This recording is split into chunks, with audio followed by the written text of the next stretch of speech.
Yo, what is up, YouTube? This is Cross Current, and today I am bringing you a very content-rich video, but a little bit about the video itself. This is a Diamond TAC 45 gameplay on Slums. I go 30 and 6, and it's very fast-paced. I hope you guys enjoy. But today, I am not going to be talking about the gameplay. I am instead going to be talking about the Xbox 720, or whatever it's going to be called.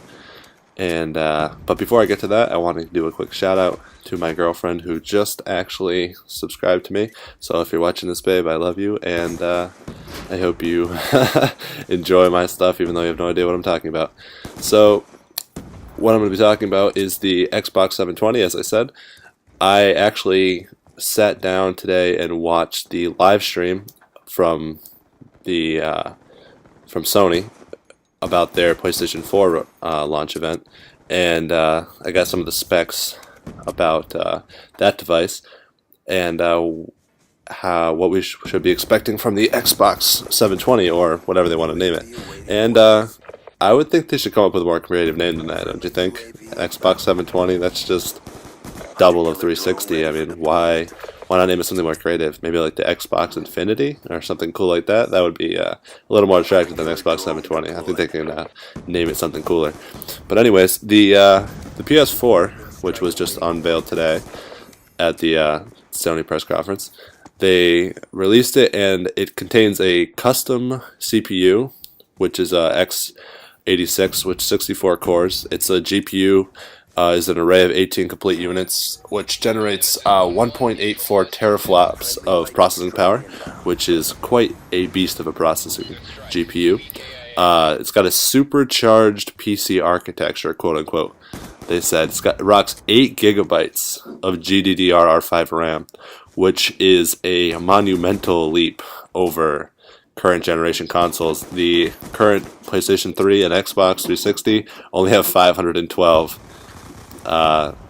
megabytes of DDR3 SPRAM, I believe.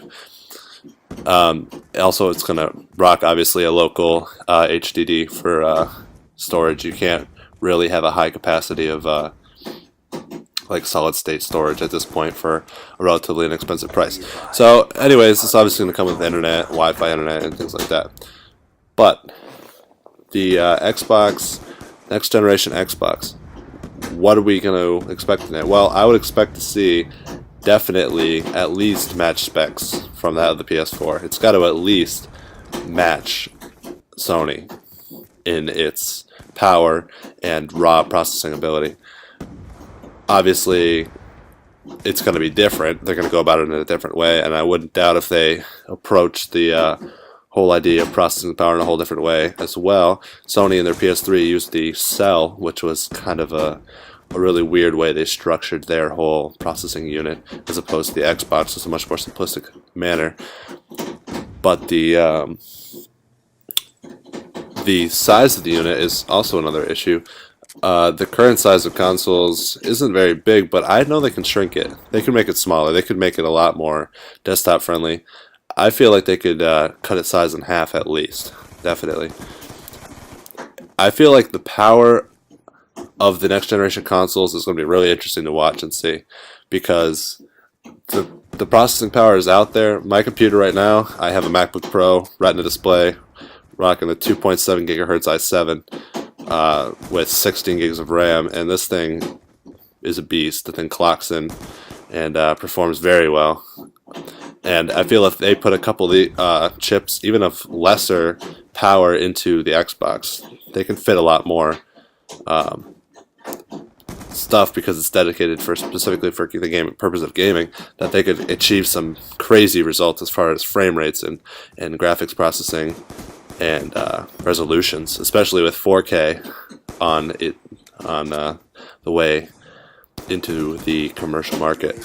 So the capabilities, I would hope to see some really PC-like gaming on a console, like actual PC quality gaming, because this current Xbox is 7 years old, and it is, I mean, the iPad 3 has more processing power than the Xbox 360.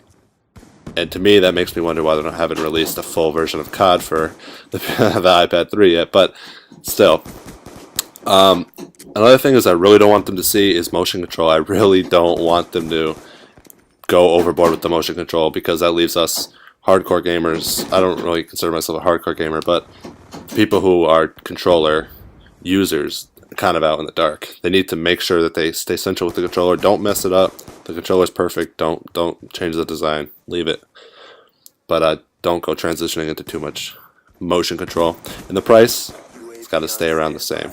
It can't be, upping it to $9 million for a unit. They won't sell anything. So if they could increase the processing power like they did on the PlayStation 4 and work that out, I feel like it's going to be an awesome device. Can't wait to see it. Hope you guys enjoyed the video. If you liked it, comment, rate, subscribe, and I will talk to you guys later. Peace.